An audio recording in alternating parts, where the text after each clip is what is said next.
बंसीवट बिहारी लाल की जय। जय साने वाली की जय। जय जय श्री राधे राधे। ठाकुर जी बालावस्था में दिन भर का समय यहाँ व्यतीत करते थे अपने बाल सखाओं के साथ। गोपियाँ अक्सर शिकायतें करती थी ना मैया यशोदा के पास कि आपका कान्हा जो है माखन मिश्री चोरी करते हैं। तो उनका एक भाव ही है गोपियों का, कहीं ना कहीं वो लोग ये चाहते हैं कि ठाकुर जी को हमारे सामने लाए, घर से बाहर निकाले, हमारे सामने लाए, डांटे फटकारे उनका दर्शन हमें हो जाए। क्योंकि गोपियाँ कोई साधारण गोपियाँ थी नहीं।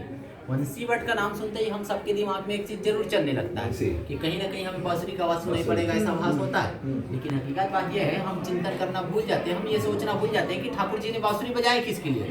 गोपियों के लिए, गायों के लिए, श्री जी के लिए। और ये सबके सब साधारण तो थे नहीं, ये सबके सब असाधारण थे। उच्च कोटि के महान तपस्वी सिद्ध संत सारे के सारे गोपियां त्रेता युग के। जब प्रभु श्री रामचंद्र जी के सौंदर्य मुख को देख के मंत्रमुग्ध हुए थे, संग प्राप्ति की इच्छाएं नहीं हुए थे। लेकिन मर्यादा पुरुषोत्तम श्री रामचंद्र जी का जो अवतरण है वो मर्यादा स्थापित के लिए हुआ था। इसलिए उस समय उनकी इच्छाओं को पूर्ति करना संभव था नहीं।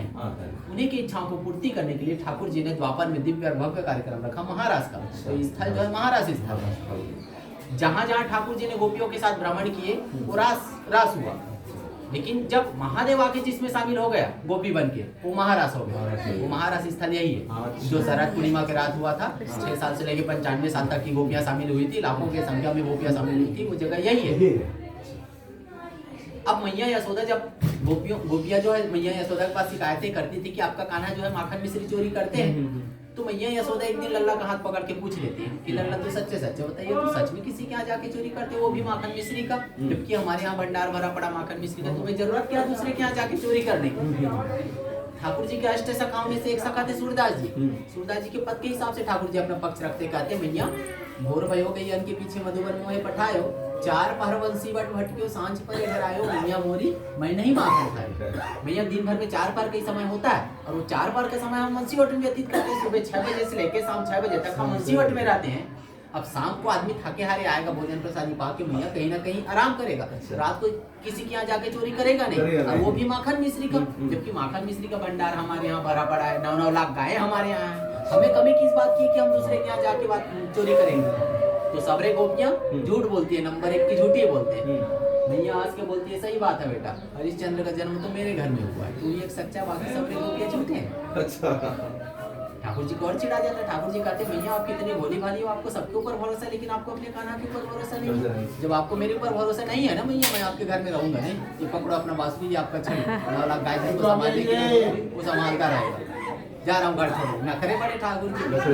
ठाकुर जी जा रहे रहते हैं, ये यशोदा गले से लगा के कहती है कि गाना गोपियों की शिकायतों को जैसे ऐसा कहना पड़ता है। मेरे कहने का तात्पर्य ये है कि ठाकुर जी दिन भर का समय अपने बाल अवस्था में अपने बाल सखाओं के साथ बंसीवट में व्यतीत करते थे, क्योंकि दिन भर में 4 पहर का समय होता है।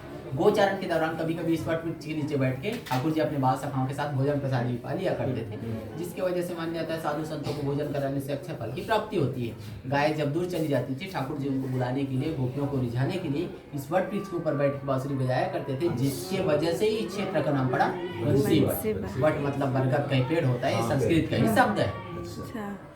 और कभी कभी गोचारण के दौरान इस वट वृक्ष के नीचे बैठ के भोजन प्रसादी भी ठाकुर जी पाया करते थे। और हम सबको जो आभास होता है, लोगों को जो फील हो पाता है, इस वट वृक्ष से जो महसूस होता है, उसका कारण मैंने आप लोगों को पहले ही बताया कि यहाँ पे एक दिव्य भव्य कार्यक्रम हुआ था, वो था महाराज का। महाराज में जो वाद्य यंत्र उपयोग किए गए थे, जो इंस्ट्रूमेंट यूज हुए थे महाराज में, ढोलक, नगाड़े, मृदंग, डमरू, करताल, झांझ, मंजीरा, घुंघरू, वही लोगों की भावनाओं के हिसाब से। और ठाकुर जी की कृपा हो जाए तो इस वट वृक्ष इसके शाखाओं से कुछ ना कुछ आभास होता है, जो वाइस के रूप में हम अभी बताएं आपको। उसके अलावा वाइब्रेशन जैसा फील हो सकता है, कुछ लोगों को हार्ट बीट जैसा महसूस होता है। कहने का तात्पर्य यह है कि एक पॉजिटिव ऊर्जा, एक एनर्जी यहाँ पे है जो लोगों को महसूस होता है ना। अगर नहीं भी हुआ तो क्या हम हिंदुओं के लिए, हम सनातनियों के लिए क्या ये बातें मायने नहीं रखता कि भाई जिस वट वृक्ष पे बैठ के ठाकुर जी आज से 5,500 साल पहले बाल अवस्था में बांसुरी बजाया करते थे, इस कली काल में भी साक्षात उस वट वृक्ष का दर्शन हो पा रहा है? क्या ये अपने आप में अद्भुत नहीं है? क्योंकि श्री जी और ठाकुर जी की कृपा के बगैर तो एक इंसान का वृंदावन प्रवेश नहीं हो सकता। हम तो ठाकुर जी के प्रिय जगह बंसीवट में है, जहाँ पे ठाकुर जी ने पहली बार बांसुरी धारण किया था। कहते हैं ना, बंसीवट तट निकट यमुना श्याम ने मुरली धरी बंसी की धुन सुन लोक मोहे, श्री कृष्ण राजत मधुपुरी बोलते हैं। कहने का तात्पर्य ये है कि ठाकुर जी ने माता सरस्वती का आवाहन करके जब पहली बार बांसुरी का तान छेड़ा था वंशीवट से, वो तीनों लोगों को मोहित कर देने वाली थी। वो जगह भी यही है, अघासुरवत, ब्रह्मासुरवत, दावानल, पान, मनभोज, महाराज से सारे लीलाएं वंशीवट की। ठीक है, जय श्री राधे। जय श्री राधे। आप कितना भाग्यशाली है।